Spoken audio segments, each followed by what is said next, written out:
Good evening, everybody. I know it's a slightly late start, but thank you for joining us, and welcome to about 750 of you who have made it to this webinar. It's webinar 18 in the Emerging Minds and MHPN webinar series, and this one's on working with parents who have had their children removed. So my name's Dan Moss, and I'm really fortunate to be able to bring a great list of panellists to you tonight to be presenting on this issue. So before we start, Emerging Minds and MHPN wishes to acknowledge the traditional custodians of the lands across Australia upon which our webinar presenters and participants are located. We wish to pay respects to the elders past, present and future for the memories, the traditions, the culture and hopes of Indigenous Australia. So welcome to Series 3. So this is the 4th webinar, or the 18th webinar all up, in the 3rd series on child and infant mental health, presented by Emerging Minds and MHPN. So please join us throughout the next couple of months, actually, for another couple of webinars in our series. The first one being Overcoming Communication Challenges to Engage Children, and one in June on Aboriginal and Torres Strait Islander children.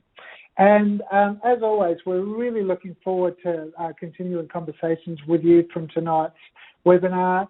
To keep in contact with us and to view our contact, please visit us on www.emergingminds.com.au/subscribe. Okay, so just a little bit of housekeeping before we get kicked off. How to use our platform. So to access the full interactive features and resources that we have on you, hover over the colourful icons to the top right of your screen. So the purple icon lets you come into the chat box and open the chat box, and the blue hand allows you to ask the panel a question. And later tonight in the Q&A session, our panellists will be answering some of the questions that are put forward by you tonight. The blue icon allows you to access resources, including the case study, panel biographies, and supporting resources which have been put up by our panellists tonight. Yellow asks you to open the survey, which really helps us to get better at what we're doing, and green will reload the page or webinar room. So tonight, at the webinar's completion, we want you to be able to do the following: to outline how practitioners can remain curious to the complexities that have affected the parenting of disadvantaged clients and work in engaging and non-stigmatising ways. To discuss how practitioners can build trust with parents that will enable open and honest conversations about how parents might improve their ability to support the social and emotional well-being and safety of infants and children who have been removed. To identify examples of what practitioners can do to ensure that their own moral judgments don't interfere with their ability to have curious and non-stigmatising conversations with parents of children who have been removed. And lastly, to illustrate examples of how children can still be motivated for change in parents, even where they are not residing with that parent. Okay. So without any further ado, I want to introduce our fantastic panel. And firstly, tonight I want to introduce Rebecca, our child and family partner, who's going to give us a parent's perspective tonight. Thank you so much for joining us, Rebecca. So I'm just really wondering if you could tell us about the recent work that you've been doing with us here at Emerging Minds as a child and family partner. Sure. I've been involved with Emerging Minds for a couple of years now. I work with Emerging Minds staff developing a resource for parents involved in the child protection system, because I found going through the system myself there wasn't anything out there specifically aimed at parents with removed children. So we developed the resource to help parents understand how the system works, and included information about neglect and abuse, as well as about attachment theory. And we try to do this in a fairly lay way so as to make it accessible to a wide range of parents. Thank you very much, Rebecca. Really looking forward to your presentation soon. Jessica, who's a social worker in New South Wales, has had a long history in working with parents of children who have been removed. Jessica, I'm just wondering, in your work, why has it been so important for you to work so respectfully with parents who have had children removed, even where reunification is unlikely? Thanks, Dan, and thanks so much for the opportunity to join you here today. Look, the main answer to that really important question is because their children need me to do that. They need me to work respectfully with parents who are separated from them. Parents with children in care have an ongoing role and remain vital to their children's well-being. Many, many children in care will return to their parents, often in an unplanned way, and if it's not in a planned way. At the very least, they need their parents to be supported, to be there for them when they go home. A mum with kids in care explained it to me better than anyone I know when she told me that all kids need their parents in their lives one way or another. It really is both as simple and as complicated as that. And it's really wrong and devastating to take a relationship as important as a parental relationship away from children without a very compelling reason. And the second reason that I just want to mention is because it's ethical and fundamentally the right thing to do. It's our job, most of us have got jobs, to be respectful and caring of all the people that we work with. And I'm a social worker and I signed up to help and care for people who are suffering. And it's really hard for me to imagine a greater form of suffering than child removal. Yeah, thank you so much, Jessica. Thank you for joining us tonight as well. Our last panellist, many of you will know her research, is Dr. Sara McLean. Sara, in your long history as a researcher and also a psychologist, tell us a little bit about what you've learned about the importance of engaging parents after they have had children removed. Well, Dan, I think really it's quite simple, and I think just echoing what our other speakers have said, whether you look at research or whether, I draw on a clinical experience, what I'm really impressed with is just the importance of parents in children's lives, in the lives of children who are in care. We're kind of conscious that parents play an important role early in a child's life. We talk about attachment a lot, but parents are also important later in a child's life when they're adolescent or emerging adult. Then they have those big questions of, who am I? Who am I like? What are my values? That sort of stuff. And if children have had that kind of best possible connection with their parents, even if they are in care, it's a lot easier for them to reconcile and process those kind of questions without getting what, you sometimes getting the idealisation of parents or the demonisation of parents. So it's just so important for kids' welfare and well-being and mental health as they develop throughout life to have some sort of understanding through their parents' life. Thanks so much, Sara. So now we're going to get into our individual presentations from our facilitators. Before we do, let's just refocus on our case study. So hopefully all of you have had a chance to read the story of Monica and Chloe. Monica is a young mum who's had her 2-year-old daughter Chloe removed from her care. She's having some supervised access at the moment. She's also 5 months pregnant with a new child. And so some of our facilitators will be talking a little bit about their responses to Monica tonight. So first of all, I'd like to introduce Rebecca to talk from a child and family partner's perspective. Welcome, Rebecca. Thank you. Okay, firstly, I just want to state that I actually feel as though one of the major concerns with Monica and Chloe's case is the fact that Monica has been in care herself. I think it will become quite apparent to workers in the field that the intergenerational cycle of the cared having babies that are then end up in care is not just simply due to learned behaviour, it's also likely to be learned dependence on the social workers and the state, because it's what they know. It's what they're used to. This cycle of removed, then having babies that are removed, highlights some of the poor outcomes for people raised by the state.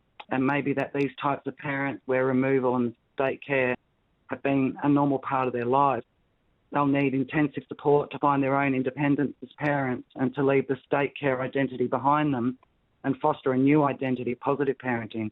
They need to be given goals that they can achieve and intensive support and encouragement to learn new ways of living without state intervention. Okay, so I remember not knowing that we weren't the department's target clients, but rather our children were. Once this realisation became evident, I finally understood that it wasn't the workers' jobs to arrange the support and classes I needed in order for reunification to eventuate. I think it helps parents know exactly what the worker's role is so as to avoid any confusion over who is supposed to help who with what. It saves time if you know who provides the service that you need. Workers are great at steering parents in the right direction, being responsible for putting parents in touch with the people they need, and yet other times, especially as confidence and understanding of processes grows, parents can take these steps themselves to find the services available to them. There's nothing more frustrating than attending to an issue, normally the most apparent or the biggest issue, getting it sorted, only to find out that there are other issues. For instance, in Monica's case, she makes a break from her violent boyfriend. Great, maybe Chloe can come home now. But no, because the department still has an issue with her parenting skills and her poverty and her social isolation. It's very disheartening to find these things out after you think you've fixed the problem. It's like a hurdle jump gets thrown in every time you think you've made sufficient progress. Fixed one thing, then bam, here comes another one. What if Monica, after breaking up with her boyfriend, did nothing else in that year she was separated from him because she thought that was the only problem? That's a lot of time wasted. If she knows about the other issues, then that year could be spent not just sustaining the break from her ex, but attending parenting classes, getting some financial counselling so she could manage her money better. And she could even join a community group or coffee morning group to meet people so she's not so isolated. However, she could only do all of these things if she's made aware of them, and that's why it's so important to be honest and upfront from the beginning. Workers need to be flexible and innovative to build rapport with parents of removed children, and in Monica's case, as she is a product of the same system, this could be made easier or harder depending on her experiences. It's necessary to get to know the parent as much as possible in the time you do have with them and to get an understanding of their worldview. This understanding, coupled with honesty and empathy, are the most important tools available to help you build genuine rapport. Honesty, even when it hurts, and empathy, showing that you understand a parent's right to be angry, emotional and confused without shutting them out, goes a long way to building that trust needed to move forward with the hard stuff. You can do this and still be firm. You don't have to tolerate them lying to you. You can call them on it if you're sure, but sometimes they need to vent. They just want to be heard. If you let them get this over with, it makes it easier to move on with things rather than going over the same things over and over. Let them know you've heard and that you understand it must feel horrible, but in the end, you and the parents are wanting the same thing, what's best for the children. When parents finally realise that you both have that common goal, the children, then it can help bring in a working together team-like vibe that will be invaluable to positive progress. Next slide. I'm sure you can all appreciate how that might feel. Having your children removed by the state feels like a punishment, even when we understand that it's for the safety and well-being of our child. Monica is ashamed at her lack of knowledge and feels harshly judged. She needs to know that you understand that raising children at the best of times is still difficult. Tell her this is to be expected. Nobody gets a handbook. Typically, we parent how we were parented, and it's okay to not know everything. It's okay to know nothing if you're willing to learn. Let her know that no question is a dumb question. Encourage her to learn and to make a safe and non-judgmental space for her to do it. She needs to know that mistakes are okay too, as long as we learn from them. Her confidence needs to be built up, not torn down. Help her rebuild her identity as a mother. Find out what being a mother means to her. This is very important. Try to see the world through her eyes. Find out where her information about parenting is coming from, and then tell her you found something that might interest her as it did you. Be on her level. You're learning together. That's inclusive, and she'll be more likely to respond in a positive manner. An easy way to start with Monica is to become involved in steering her learning while she's pregnant. Find out how much she actually knows about the developing fetus and help her explore child development further.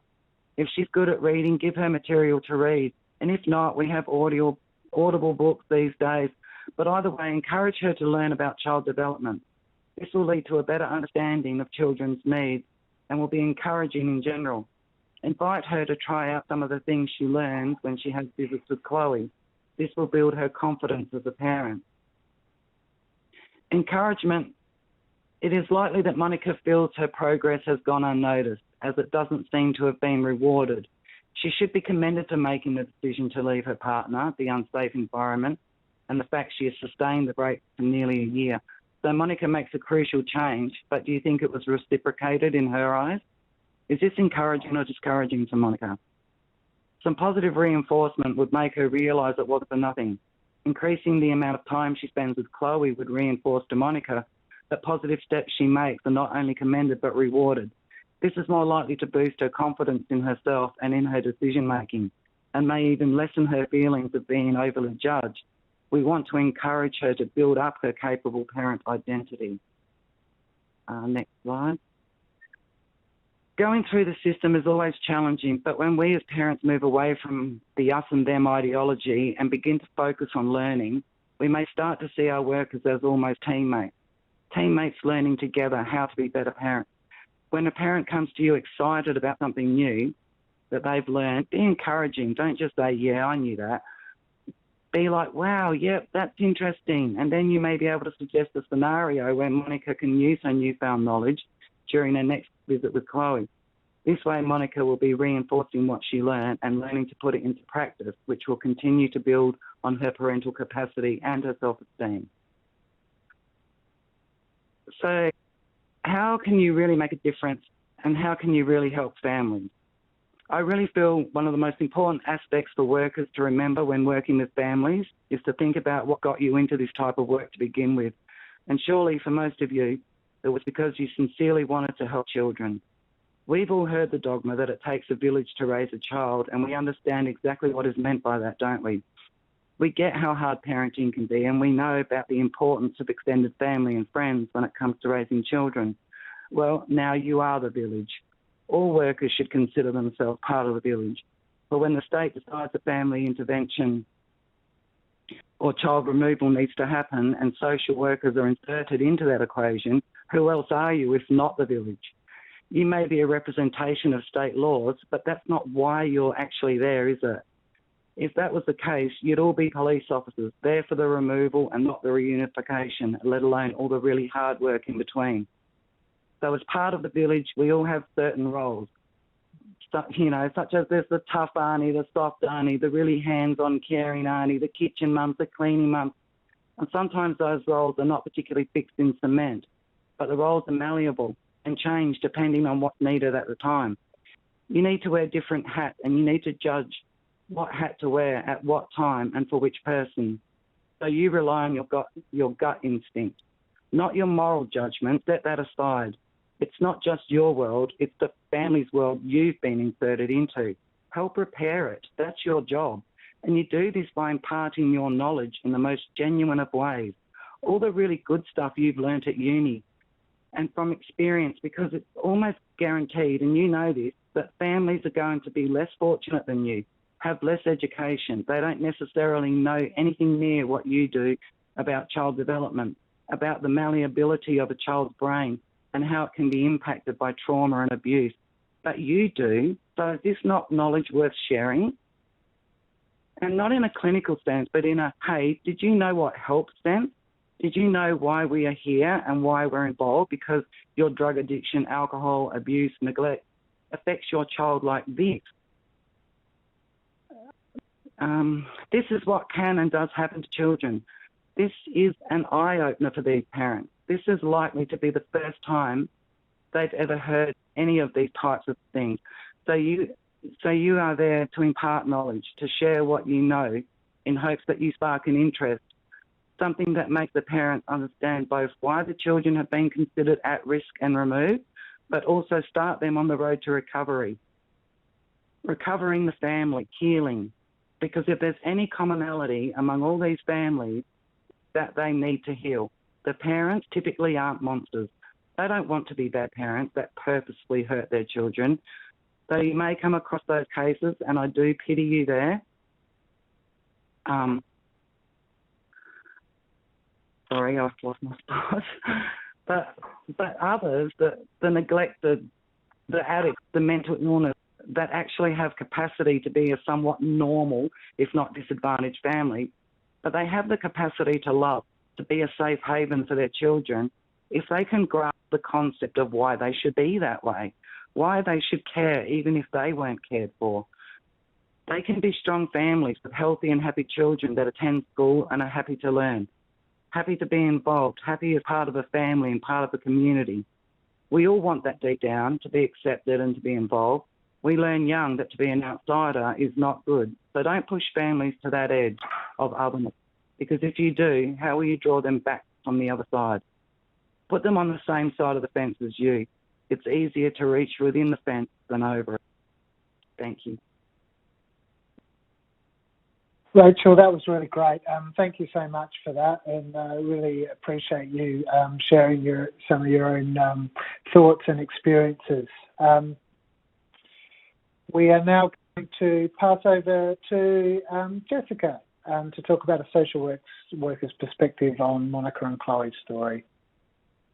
Thanks, Dan, and thanks, Rachel, for sharing your presentation. I loved your call to action for all of us about creating a village for children. That really resonated with me, so thank you for that. Okay, so what stands out in Monica and Chloe's story for me? I read that case study, and I have to say that it wasn't clear to me why Chloe was still in care. It says Chloe was removed due to her father's violence, but as Rebecca has reminded me, this has been resolved as far as we can see for a year. The case study says Chloe's in care because of poverty and social isolation, but those two reasons are not grounds for child removal in any state or territory in Australia. There's a suggestion that Chloe lacks confidence as a parent, and again, that's not a reason for a child to be removed from their parents, not at all. And this makes me concerned that there may be a drift in care, which means that Chloe has remained in care without much casework happening, and she's remained in care for a year perhaps without much casework happening. And I'm wondering, is her return home being delayed by that lack of progress in casework? The other thing that stands out is so much grief, loss and trauma. This little family have suffered so much. They've lost each other, they've experienced domestic violence. Who knows what Monica's experienced in her own childhood.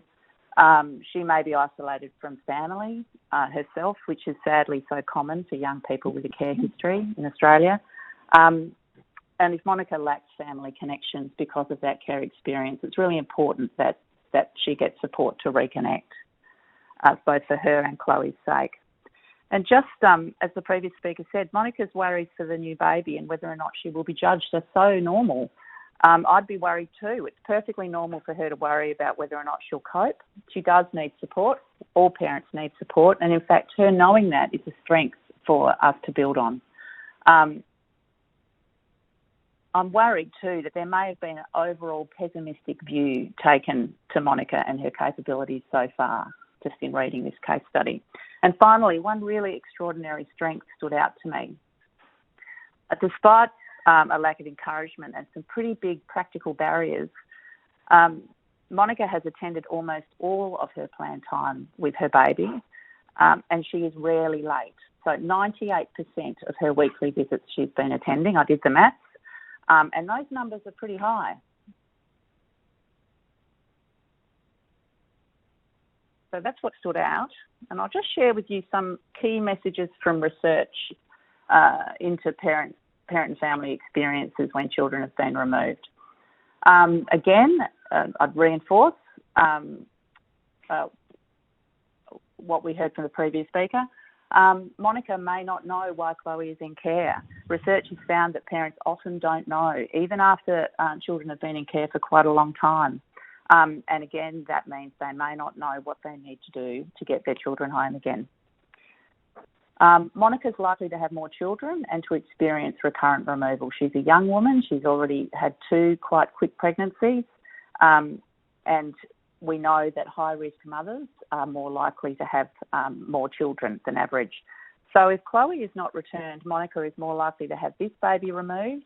And unfortunately, research tells us she's quite likely to get pregnant again. And this tells us how important it is to help Monica, to support her as a parent, and we need to assume that she will parent successfully eventually. It's a myth that parents with children in care are not able to safely care for children. In fact, many or most parents with children in care do safely care for other children, often multiple children. Whether or not reunification happens, Chloe's relationship with Monica is very, very important for her well-being. This will improve Chloe's outcomes in the long term, including making her care experience more stable. Supporting Monica and Chloe to spend time together in ways which strengthen their relationships is really, really important. And the same will be true for the new baby. And research tells us that Monica may have found child protection practice unhelpful, unreliable, and even distressing and hurtful. Parent experiences of child removal and placement have found this in various studies. So we need to be aware that the system may well have let Monica down and she may have very little reason to trust it. And finally, research tells us that fathers and paternal family are often missing from child protection practice. You often don't see them referred to very much in case plans. But in terms of the reality of children, fathers remain very, very important to children. And we really need to do all we can to engage with fathers and paternal family in the interests of children. Chloe, of course, has a right to know and be connected with her father if that's at all possible, as does the new baby. And this quote, I'll just draw your attention to it, is an example of how parents don't know what to do and may not know the reasons why children were removed. For this young mum, from research we did in the Hunter Valley in New South Wales, this young mum, she'd had 2 children removed recurrently without knowing what was expected of her. And she was on the waiting list. Services often don't respond in a very timely way. Okay, so what am I wondering about? What am I curious about? Well, I'm interested in what Monica, what are her worries and wants? What are her dreams? We're not sure if she wants Chloe home with her. It seems likely that she does. What does she want for Chloe and what does she want for the future for herself? And who else is important to this little family? It's reasonably likely that Chloe is Aboriginal. We know that around 40% of children in the care system in Australia are Aboriginal. What extended family does she have? What nation is she from? What language should she be speaking? And do Chloe and Monica want to be together? Do they enjoy their time together? And what can we do to help make sure that they do? What has enabled Monica to keep coming along to see Chloe despite the drift in care and the discouraging words from the social worker, her fears of judgment? She must have some real inner strength, I'm thinking. I'm really curious about foster carers here. They've been looking after Chloe for a long time. Do they and Monica know each other? What do they think and feel? Research tells us that carers are crucial to reunification and that children benefit, even if they stay in care, when their carers and families know and respect one another.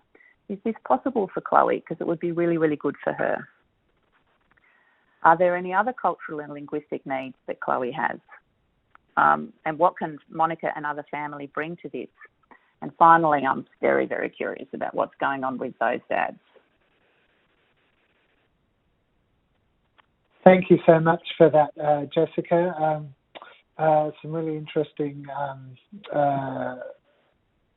thoughts about your own process and your own approach to the work. So really appreciate that. I'm now going to ask Sara McLean to talk about, from a psychologist's perspective, the experience of impact and removal. Sara. Great, thanks, Darren. So I just wanted to spend a little bit of time that I have tonight talking a little bit about why it might be important to engage effectively with parents who've had their children removed, but also a little bit to touch a little bit about on what are some of the dynamics, the emotions, thoughts, and behaviours that can occur for parents who have their children removed, and how we can help parents to support parents to respond in more constructive ways to the traumatic event of child removal. So why is it important for children, for us to work effectively and constructively with parents, and what's the kind of role of parents' emotions and thoughts around that? From the perspective of a child, which is what we're about here at Emerging Minds, we know that children's social emotional wellbeing is intimately connected to parents' wellbeing and parents' functioning, irrespective of whether a child's in care or not, and irrespective of whether or not reunification is being thought. And one of the challenges that can happen for parental wellbeing in the process of child removal is really some of the emotional reactions that parents have to the trauma of child removal. The removal of a child can be one of the most traumatic things I could imagine experiencing.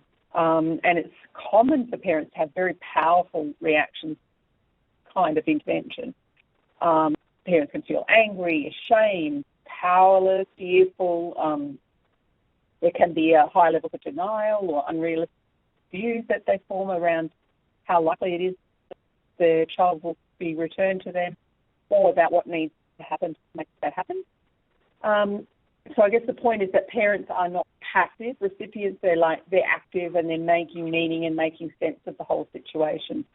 And this is, for psychologists, this is something that's really of interest to us. So in psychology speak, we talk about causal attributions. What kind of sense do people make of the situation they're in? What do parents say to themselves about the way that things have turned out for them as a parent? What are they saying to themselves about their ability to have an impact on this situation? So in the aftermath of child removal, parents, are making sense of this situation and about their role and the role of others, and about who has agency and who has potential to impact on this situation. And I guess as a worker involved with families, this is really important because if we can understand parents' internal dialogue, it helps us to understand how we can support parents. But this kind of, the sense that parents make of the removal can act as a barrier to engagement, but it also can also result in behaviours that invoke really strong emotional reactions in us as workers, and then we start to make sense of that situation in ways that are not particularly helpful to parents as well. So I just want to touch on my colleague, Dr. Mary Salveron, has done some work on parental identity. Her PhD thesis was on parents who've had their children removed. She's also a clinical psychologist and has had long established relationships with the family inclusion network. So her research is very close to her heart, and I'm touching on that research as a bit of a framework for making sense of parents' emotional reactions tonight. And why bother? Because we know that if we can support parents in their emotional reactions, that can help children in the long run and help parents adjust, and it might even help children to be reunified. So we just want to understand how parents react to the removal event and how their identity and their emotional experience is changed or formed by these events. And I'm going to base that on Mary's framework, as I said. So basically, in response to the removal event, parents can react in ways in which their energy, their emotions, their motivation, their attributions, what they're saying to themselves, can be projected externally or can be directed internally. And Mary's research found that around parental identity can be defined by external factors or internally. And secondly, that in the aftermath of removal, parents can direct their emotions and energy in a negative or an unhelpful way, what Dr. Scubberon calls fighting against, or which can be unhelpful and destructive, or it can be harnessed and directed towards fighting for in a more constructive and helpful way. That's more likely to be to help parents and the parent and child relationship and help children to be reunified or restored. So there are these, her research found that there are these dimensions to parents' experiences, and we put all this together. We can put these two dimensions of parents' inner experiences together. We can see that how aspects of the parent's experience can result in emotions and causal attributions and motivations that come together to be helpful or not so helpful. That can produce unproductive attitudes and behaviours and foster a negative parental identity, or that can result in more positive attitudes and behaviours and a more positive and constructive parental identity. So our goal as a worker might be to help the parent shift or move in this dance from positioning predominantly on the right-hand side in other directed or self-directed destructive behaviour, and try and support them to move so their experience is more reflected on the right-hand side of the of that quadrant that Mary created. So, for example, if a parent's sitting, predominantly in the upper right quadrant, their energy, their emotions, and their attributes might be directed outwards towards the department and towards areas that are out of their control. So, as a worker, we might see attitudes and emotions like having an external locus of control, which is psychology speak for, they have no control over the situation, a belief they have no control, energy focused outside of in areas that are outside their control. They may blame the department, they may feel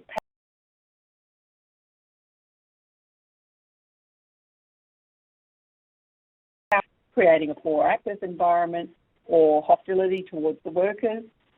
And then as workers, we might react by seeing that parent as being non-compliant and adversarial in their stance.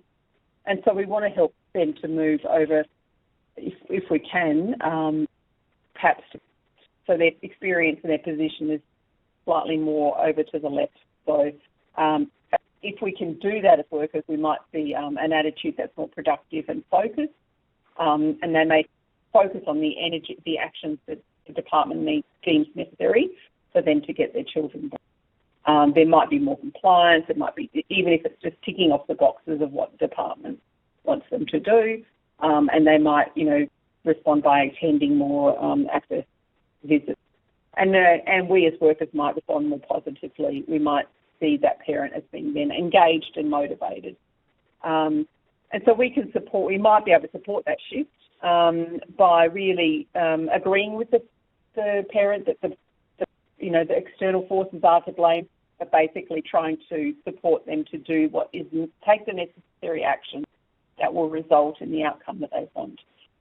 And then very quickly, so helping them to understand what's expected by the department in order to be a good enough parent, as they used to say. So then, in another scenario, we might have a parent that's positioned predominantly down the bottom right quadrant. And so we might see them, in terms of their attitudes and emotions, they might have an internal locus of control for that situation, which might mean that they blame themselves. There might be lots of self-blame. They might accept a bad self-image, like they might see themselves as negative parents. They might have hopelessness, low self-worth, low feelings of efficacy, and self-directed anger. We might see the persistence of unhelpful behaviours like addictions and staying in unhelpful relationships. And so we might then see that parent as a worker. We might describe that parent as having no motivation, having no insight, no capacity for change, etc. So our challenge might be to help that parent to position themselves, to be able to bring themselves more to the kind of left-hand part of that quadrant. So then we might be attitudes like taking more appropriate responsibility, proportional responsibility. We might see parents bringing forth ideas about what could be done differently. And, there's a more sense of accountability and a positive parental identity. And so as workers, then our reaction to that might be to see that parent in terms of valuing their child and valuing their role as a parent. And as a worker, the challenge there might be, accepting their internal local control around the situation, so a proportion of self-blame, but supporting them to challenge that kind of, I'm 100% a bad parent. That all or nothing thinking we would talk about in psychology terms. So challenging some of their black and white thinking around themselves as a parent, the hopelessness of the situation and what they can and can't control. And so, I just wanted to, I'll put the whole kind of model or framework up there. And so I'd encourage you to, if you're interested, just track down Mary Balbron's original work. And I think we've got some links to that work that will be available up. Thank you. Thank you so much, Sarah. I really appreciate that really in-depth presentation. That was wonderful. And thank you to about the 970 of you who are now tuned into this webinar. You've been asking some great questions in the chat room, and now we're going to get a chance to hopefully answer as many of those questions as we possibly can. So keep the questions coming through. We'll hopefully get to many of them in the next little while. So the first question I have from Joy and others is to you, Rebecca. And Rebecca, I'm wondering whether you could comment on the challenges that parents have who are experiencing significant shame, guilt, and hopelessness as a result of child removal, and what it is that practitioners can do to help parents through this. I seriously believe that the shame and the hopelessness is going to come regardless. But I think that the main challenge is helping them overcome that, and by doing that, I see that. Let me put it this way. So I think obviously the main challenge is overcoming the shame and hopelessness. Initially, I remember thinking I could fool workers and continue to use, as I didn't see the harm in it, until a woman from Child Protection at Flinders asked me if I could read, and she shared with me a paper about attachment theory. This was a real turning point for me, and once I started to learn that stuff, I really began to engage. That sort of got rid of some of the shame and hopelessness because I felt like I was getting somewhere. Also, being told that it was normal to parent, similar to how we were parented, removed some of the shame for me as well. I definitely became more engaged after learning that when I had the feeling that these people were really there to help me and not just judging me, but really helping me and supporting me to change, that's when I didn't feel so much shame anymore. I felt like it was more normal. Yeah, I think you've answered that really well, Rebecca. Thank you for that. Lots of questions, by the way, coming through for you. So we're gonna come back to you shortly. Okay. Jasmine, a question for you. Your presentation prompted lots of questions from our audience around currently the chances of reunification for parents who can show that they are doing everything possible to create a safe environment for their children. Can you describe the current chances for parents to have reunifications with their children? Look, it's actually quite a tough one to answer, Dan, because the data around reunification outcomes in Australia is really hard to measure. There is general acceptance that reunification rates in Australia are too low, and they vary from around Australia. They're probably hovering at around between 20 and 25%, which internationally is quite low. And there's no real reason to believe that that families in Australia are any sort of parenting is any worse here than it is in other similar countries. So I think we can safely assume that we could be doing a lot better with reunification. In terms of how families need to respond to in order to get their children reunified, that again is a really complicated issue for families because, as I said, and as Rebecca has explained, families often don't know what they need to do to get their children removed. And I think this is changing in child protection departments around Australia, but historically, or at least in the last sort of 10, 20 years, there's been a real culture of where there's been children are staying in care for longer, and reunification is increasingly rare. And that, I think, has meant that decisions are made very early that children can't safely be restored, and that makes it very, very difficult for families to do what they may not fully understand they need to do in order to get them home. Nevertheless, there are many families who do manage to jump through the hoops and get things done to get their children returned, and I think that we've got a lot to learn from those families themselves, just as much to learn from those families themselves as to how they achieve that, as we have from practitioners. Thank you, Jessica. And you mentioned in passing some research that you've done in the Hunter Valley.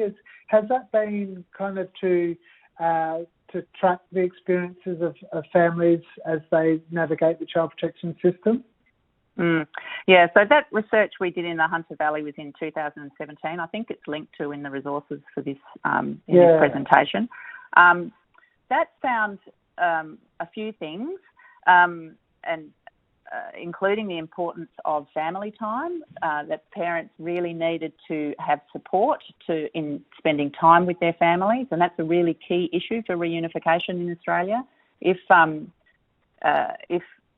If children and their parents see each other regularly and have good quality time together, reunification is far more likely.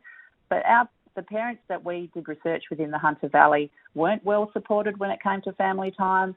The support they had tended to be limited to supervision rather than actual help. So I think there's a real opportunity to change the way that we do family time in Australia and make that a real driver for reunification. And the other thing that we found, or that I'll mention today, from our research in the Hunter Valley, was that parents and family who had experienced child removal really wanted to connect with other parents and family who had experienced child removal and get that peer support. And internationally, that has really helped parents not only navigate shame and grief and loss, but also has really helped build hope and optimism and increase reunification in some studies. Great. Thank you, Jessica. And Sarah, I know that in your research you've thought a little bit about the relative population of parents who reunite with their children after removal. Sorry, I missed the last little bit about reunification, was it? Around yes, reunification? Yeah. Okay, yeah. So, I mean, I think I've just echoed what Jessica said around reunification, is that there isn't, unfortunately, any consistent data sets across Australia, and rates do vary from jurisdiction to jurisdiction. And I think most jurisdictions are really set up in principle to support restoration of children to families, but what that looks like, how clearly the steps are specified, who's responsible for supporting families, what's the time frame, all those sorts of things vary a lot in terms of spelling out the plan for reunification. So I think that makes a difference between jurisdictions. And we know that, like Jessica said, the most children who get reunified are reunified in the first 3 to 6 months, and the rates of reunification drop off after that time period. And there are, a few reasons people speculate around that, but yeah. So we know some of the predictors of failed reunification are things like the child has been in care for a longer period. So the longer they are in care, the less likely they are to be successfully reunified. Successful reunification is threatened when there's still parental poverty or unstable housing. If there are undisclosed drug and alcohol issues that have been sort of not fully unpacked and discovered. Social support, it's all the kind of similar issues that got families under the radar of child protection in the first place. So yeah, and I think, like Jessica said, there's an opportunity in family contact or family visits or whatever language you want to call it for parents to learn or be supported to learn the kind of skills that we want them to have. So, in terms of mirroring portrait, you could see parents then being able to move from that kind of lower right self-blame to more to a self-efficacy kind of internalised model of themselves as parents. And I think they do need opportunity to practice that. And if they can't see their children, they can't practice those skills. So it's a bit of a issue in terms of putting barriers in the way of parents reunifying. I'm not sure if that answers the question. No, it does, absolutely. Yes, absolutely. Thank you, Sarah. So, again, lots of questions for you, Rebecca. I'm trying to work out which is the best one to ask. I suppose what I'm really interested in and what our viewers are interested in is, do you have any advice for practitioners who engage with parents, particularly parents who might be reluctant to share too much information with their child protection worker because they fear this information might count against them into the future? Yeah, I think that's going to be pretty normal for everyone. They are going to be scared because of that reason, thinking that it's going to count against them.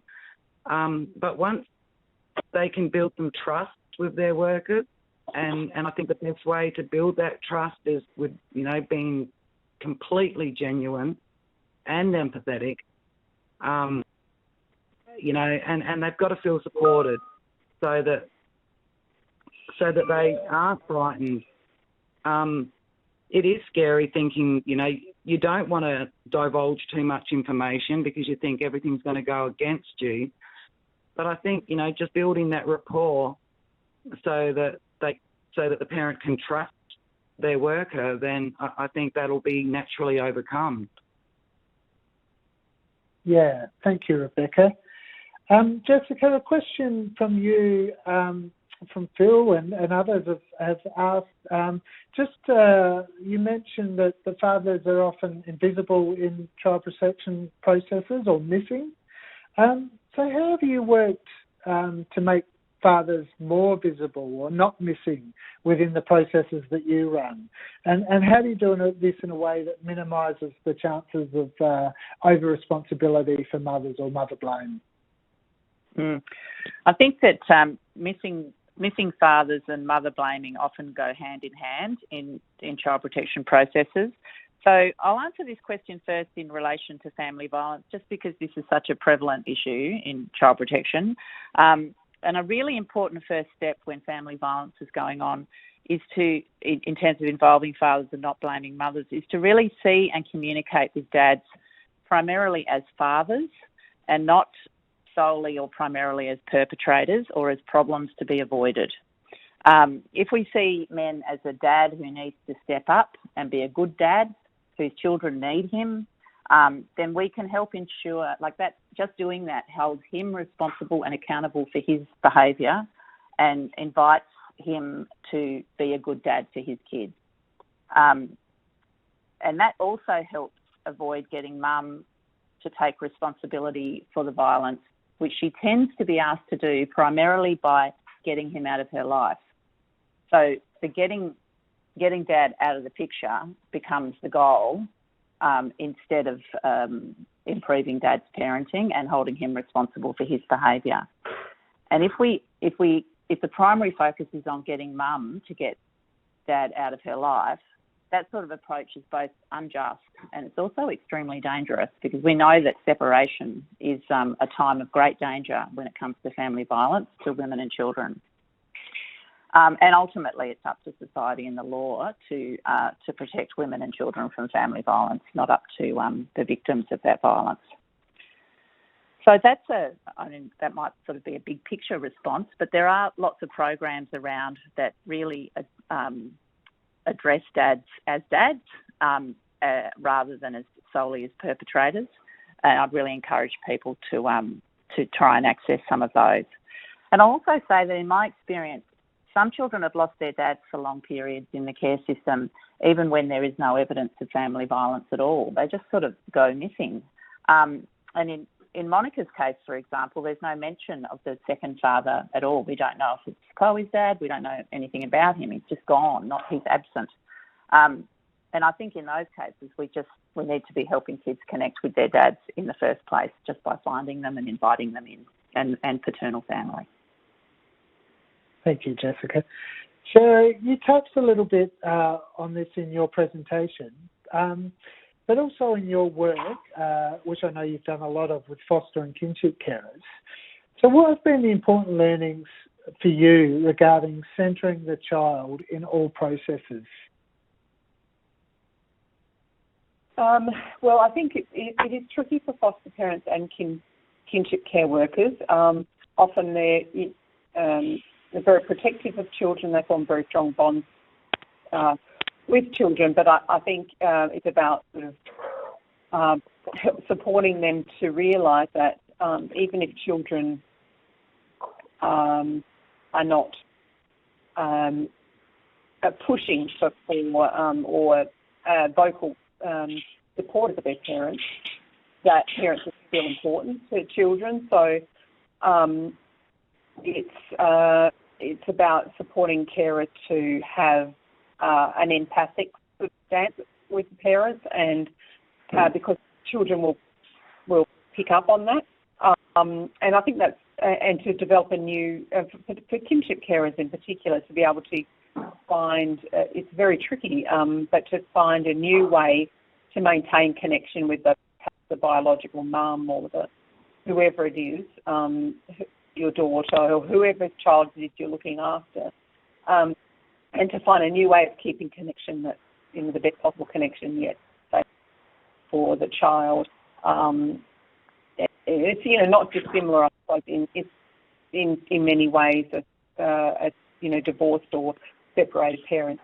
Just really the challenge is always to understand the child's kind of position and empathy, have empathy for that, and have empathy for the parent who maybe has made some less than ideal choices. Divided loyalty is a big thing for kids that I've worked with, and what I'm trying to say is they may not articulate it at the time because their primary focus might be on safety, especially when they first enter care. It will surface later on in their life. So whatever carers can do to maintain positive relationships, speak highly of parents if they possibly can, or at least have some empathy for parents' position. I think that really supports children's social emotional well-being, not just in their childhood, but as they emerge into adulthood as well. Yeah, thank you, Sara. Rebecca, so there's quite a few questions from Marie Rose and a couple of others here, which are really talking about this balance between being sensitive to a parent's experiences and their current issues, but also focusing on what's best for the child. So as a child protection worker, what's your advice in terms of achieving that balance? I think that I suppose for me, it came back to realising that, sorry, I'm confused. Can you just please say the question again? Yeah. So the question really is, like thinking about some important principles, I suppose, which ensure that workers are parent-sensitive on the one hand, but also child-focused on the other, that they can do both within their practice. Yeah, I think they need to help the parent understand why it is that way. Like what worked for me was that each worker had a different approach. I needed like that tough intake worker, or I would have just walked all over them. But she modelled something to me that I was unfamiliar with. She just wouldn't take any shit from me. She wouldn't take any excuses, and she always brought it back to what was in the best interests of my children. On its own, I don't know if that would have worked by itself, but in conjunction with a worker that came to my home and treated me with like the utmost respect, had coffee with me, talked to me like I was her friend, so that I became comfortable enough to confide in her, that was great. And then I had a really hands-on teacher who introduced me to all these new concepts and really sparked off in me a hunger to learn more. The more I learnt, the better I became, because I was starting to understand why my children needed protecting. I started to understand exactly what trauma does to a developing brain, and that was the best experience for me. I think above all, and I just can't stress it enough, is that workers have to be genuine and empathetic. Those two traits were what kept me engaged. And I think that once you have that sort of relationship with a worker, you really do start to understand that it's not all about you. It is about your children and why it's that way. Thank you very much, Rebecca. All right, so that's all of the questions we have time for tonight, unfortunately. We've got many more great questions. It'd be lovely to spend some more time with our panellists. But before we say goodnight tonight, I'm just going to invite Rebecca, Jessica and Sarah all just to maybe leave with a final observation or comment. So Rebecca, I might start with you if that's okay. Okay. I would just stress to everybody that, that whole village thing, that, we all need to work together, even though they're not your children. Once parents understand that you care about those kids as much as they should, even if they haven't learnt how to do it properly, you're there to teach them. And I think once you impart that knowledge on parents, they really will try to do the best. So I think it's really about building rapport and trust. And definitely, I just can't get past the empathy and the being genuine. Yeah, thank you for that, Rebecca, and just for your insightful contribution in general tonight. Many thanks. Jessica. Okay, yeah, thank you to Rebecca. I think she's shown us all again how vital it is to learn from lived experience from parents and families themselves. And I think if we can take that learning attitude and learning approach to our practice of deeply respecting and integrating the knowledge that parents themselves have into our everyday practice, we're taking a step in the right direction. It makes me reflect on the work I do in agencies and encourage all of us who work in this system to invite families with lived experience into our agencies as lived experience experts and as educators, not only of us but also of foster and kinship carers, ensuring that carers and staff have social stereotypes challenged early and often about who families are, because they are as diverse as all of us, and model respectful language and interaction with families. And to remember that the change that we want to see in the system really starts with us and where we are. And I also I just had some reflections on, Sarah touched briefly on power and on the importance of power in this work that we do, and that how parents, we really want to encourage parents to fight for their kids in the positive ways that Sarah talked about. But I think we also need to reflect that they need to do that and in doing that, they're needing to navigate a really complex system that is really dominated and saturated by power and power imbalances, and that it really behoves us to support them very, very well to navigate those power imbalances and those complexities. It's not an easy thing to do, to fight for your kids when you've got a parent. When you're a parent with kids in care, it's very difficult. That's what I would add. Thank you, Jessica, and thank you so much for your contribution tonight, and good luck with your continued fantastic work. Lastly is Dr. Sara McLean to sum up. Thanks, Dan. I've really enjoyed listening to our other speakers tonight. It's been really, got me thinking about a lot of stuff.